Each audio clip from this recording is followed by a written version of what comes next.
నంద్యాల జిల్లా ఆళ్లగడ్డ మున్సిపల్ కార్యాలయంలో జరిగిన కౌన్సిల్ సమావేశంలో ఎమ్మెల్యే భూమా అఖిలప్రియ పాల్గొన్నారు. పలు అభివృద్ధి కార్యక్రమాలపై సమీక్షించిన ఆమె ప్రజల కోసం పనిచేసే వారికి మాత్రమే రాబోయే మున్సిపల్ ఎన్నికల్లో కౌన్సిలర్ టికెట్లు ఇస్తామని స్పష్టం చేశారు.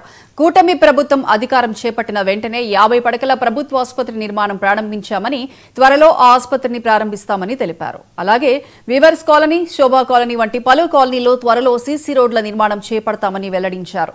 మున్సిపాలిటీ పరిధిలో ఏ సమస్య ఉన్నా వెంటనే తన దృష్టికి తీసుకురావాలని ఎమ్మెల్యే అఖిలప్రియ కోరారు.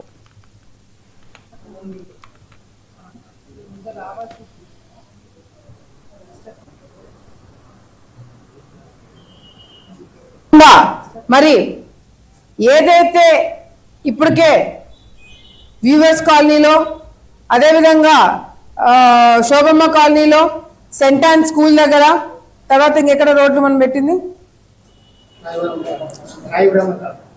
నాయబ్రాహ్మణ కాలనీ దగ్గర కావచ్చు, విశ్వరూప కాలనీ కావచ్చు, ఇట్లా అన్ని చోట్ల గాయత్రి టెంపుల్ దగ్గర రోడ్డు కావచ్చు, చింతకుంట్ల దగ్గర రోడ్లు కావచ్చు, పడకర్ల దగ్గర రోడ్లు కావచ్చు, వివోస్ కాలనీ, ఇట్లా అన్ని చోట్ల అన్ని ప్రాంతాల్లో అన్ని ఏరియాలు కవర్ అయ్యేటట్టుగా కూడా ఈరోజు మేము సలహాలు అడుగుతున్నాము.